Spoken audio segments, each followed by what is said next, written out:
So in this video, we're going to talk about how big Facebook is and why this is the platform you want to be in, because it just makes so much sense.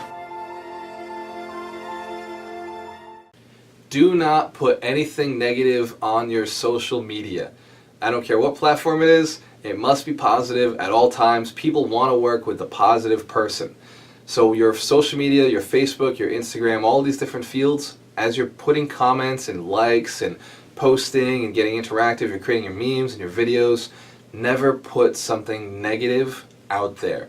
I know that there are a lot of people who like to create controversy, and that is a platform that works, but as a professional, it's going to hurt the industry, it's going to hurt you if you end up talking badly about somebody else. It only makes you look worse, right? So there are times and places to get a little bit of extra attention, but generally you're going to want to be putting out a good ethical vibe where you're abundant and you're working with other people. The key is always promoting others, making sure that everybody knows that you're the person who works with good people. You always work with the best. You're bringing the right people into your business and the right people essentially into their lives.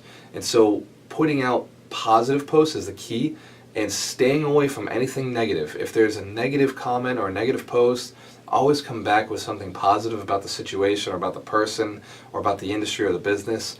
Make sure that you're staying completely away from that negativity. Now, is it possible to go out and make a ton of action and energy and attention off of negative posts? Absolutely.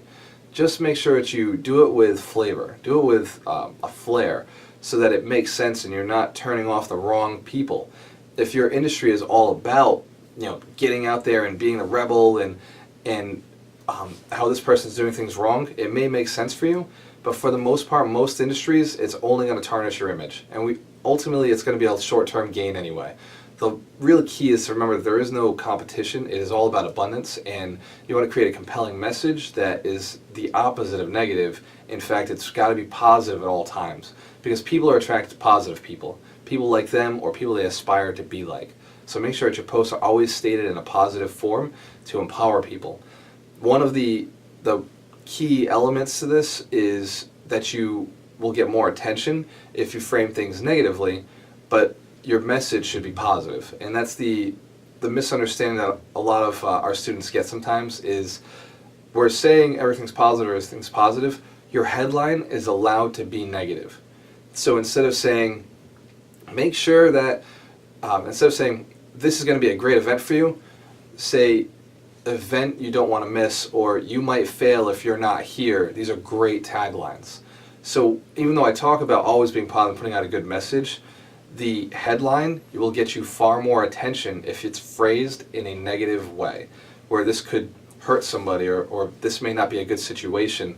So be careful with the content you put out. The content must be positive, but the taglines have to be negative in most cases. So pay attention. You know your industry better than anybody who isn't there personally, but know that in order to grab attention, people go to the fear space more often. So headline negative, but then content positive. You got to bring them back around. They will not work with you if they think you're negative. They'll only work with you if they know that you're a positive person moving forward and expanding. So make sure that you get those two pieces clear. No negative content, but definitely you're probably going to have to use a lot of negative headlines. Just headlines though, just to draw the attention.